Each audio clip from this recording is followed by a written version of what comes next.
afternoon. My name is Maciej Andziński. I work in CZ.NIC Labs, where I'm involved in Adam project. And today I would like to tell you about DNS Resolver reputation study. In this study, we wanted to learn more about sources of DNS queries. Our goal was to identify DNS resolvers which demonstrated unusual behavior. So it was about anomaly detection in DNS traffic.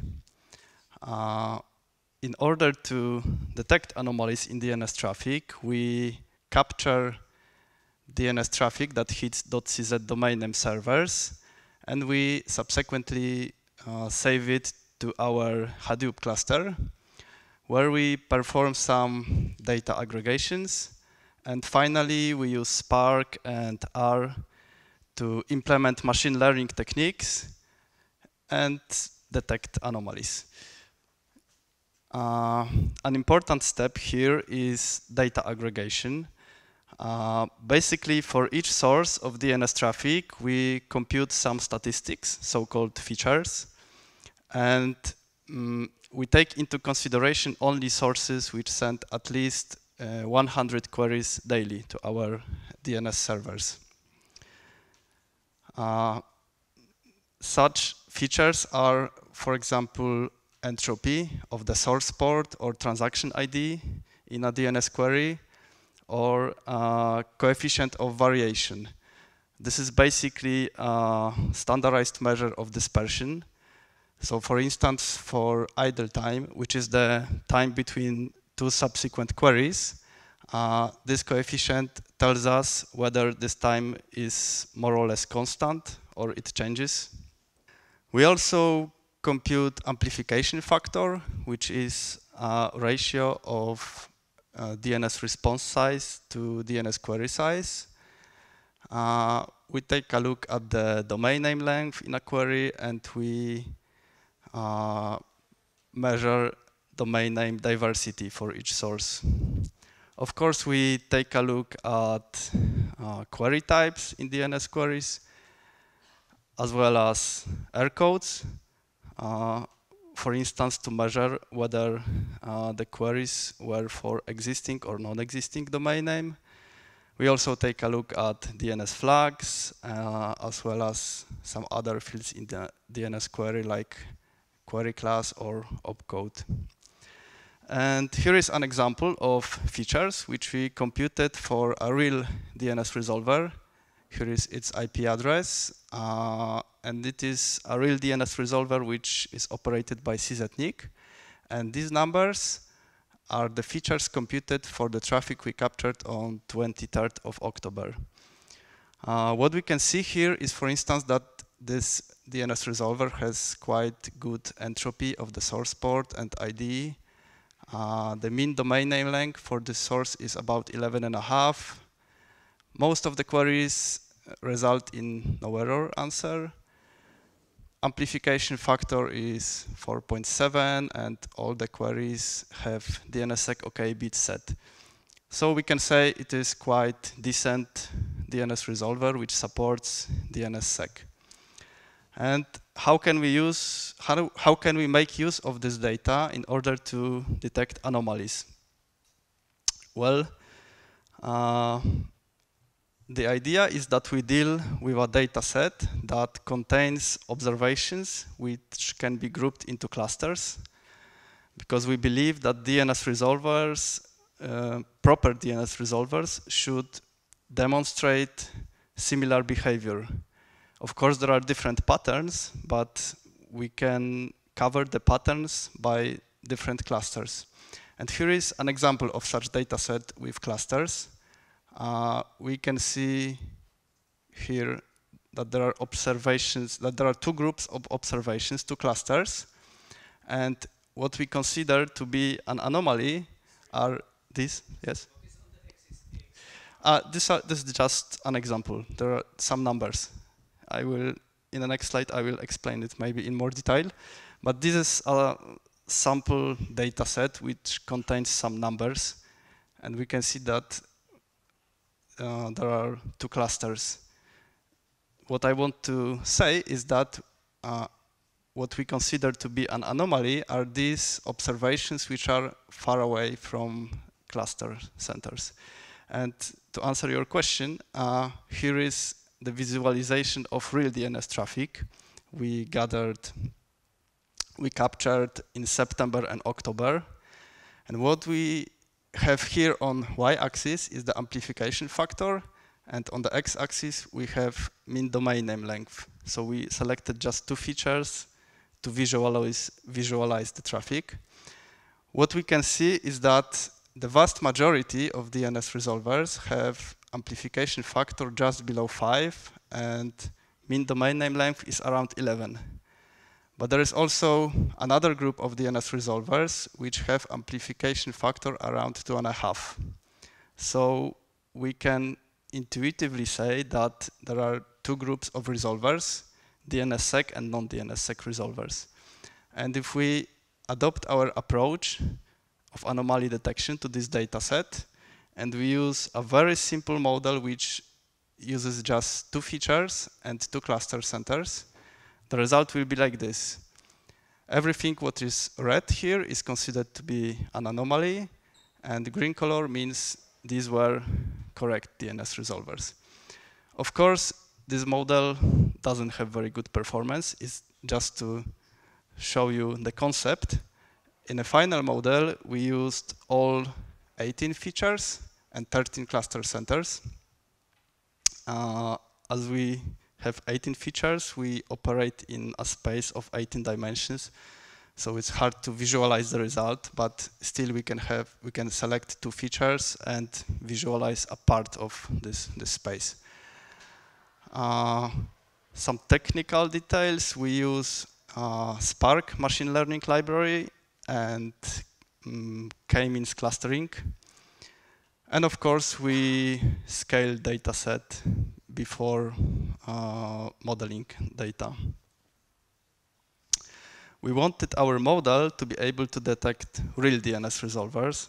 So in order to train the model, we needed observations we believed came from real DNS resolvers.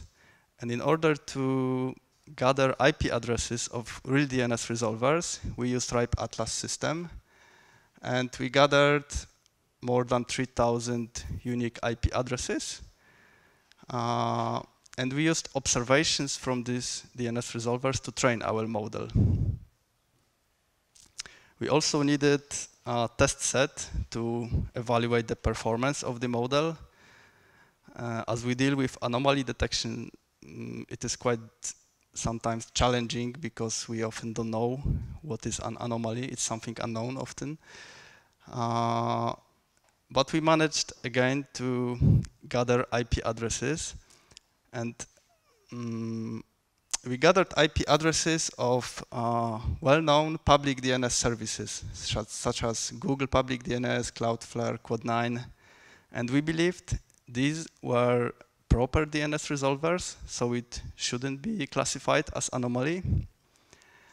And to have an example of anomaly, we gathered IP addresses of some known monitoring systems, domain name scanners, or misconfigured DNS resolvers.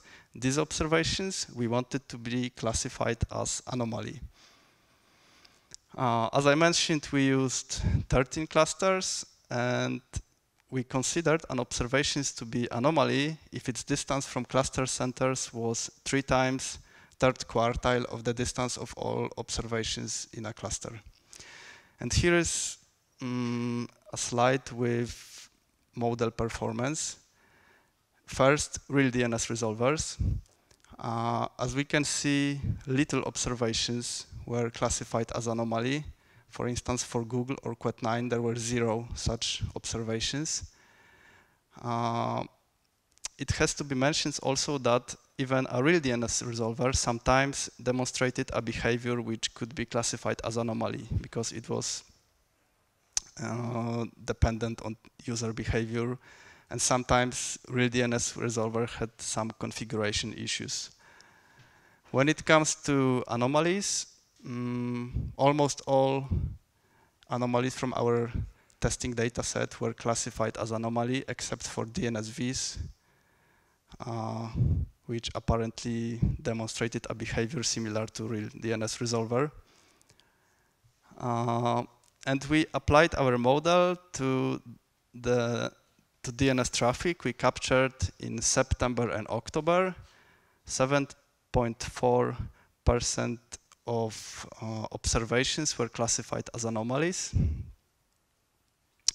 Here is a map which shows the countries with the highest percentage of anomalous sources.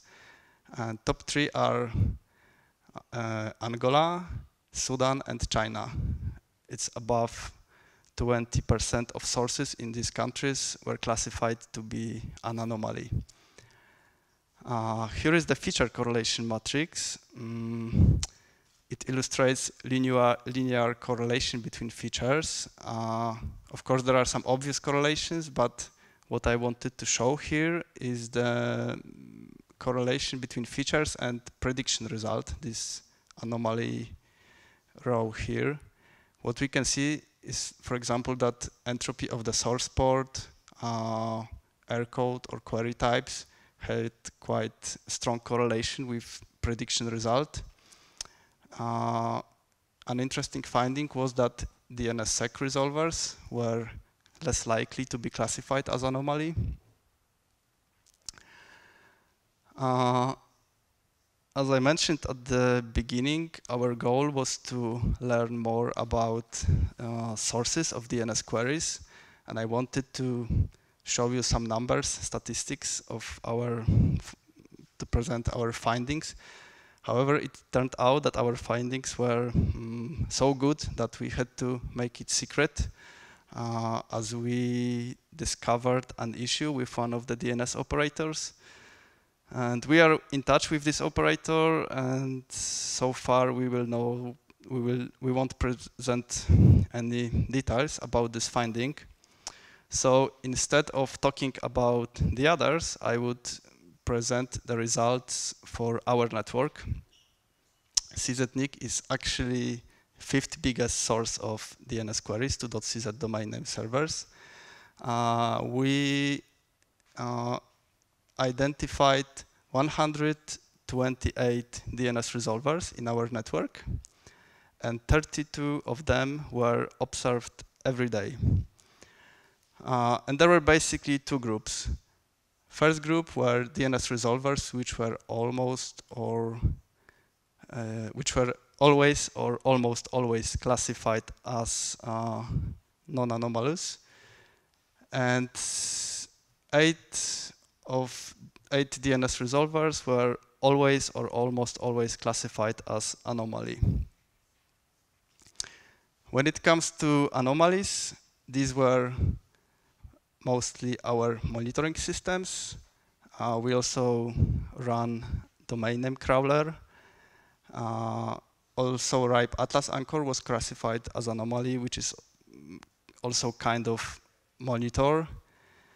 The only interesting finding here was that our DNS resolver for Hadoop cluster was also classified as anomaly, but we investigated this issue and it turned out that it demonstrated unusual behavior. So in that regard, the classification result was correct. When it comes to the observations which were never classified as anomaly, these were mostly real DNS resolvers. We run internal DNS resolvers for our network, public DNS resolvers, as well as there is also testing environment for node resolver. And all these resolvers were classified as correct DNS resolvers. There was one finding. It turned out that the DNS resolver for mail server was occasionally classified as anomaly. And it turned out that there was a little configuration issue, which caused that under certain circumstances, this resolver was sending additional queries. So it was kind of finding which helped us to change the configuration. In the future, we would like to have more class labels. Instead of having binary classification, we think it would be great to have more labels like scanner, monitor, of if we find, for example, a misconfigured resolver. We are also aware that there is much room for improvements when it comes to feature set. We have ideas how to develop new features as well as reduce the number of existing features, as some of them are correlated. And we want to try different algorithms. And currently we also work on better ground-truth to train better model and on visualizing the results. So that was in a nutshell. Thank you for your attention.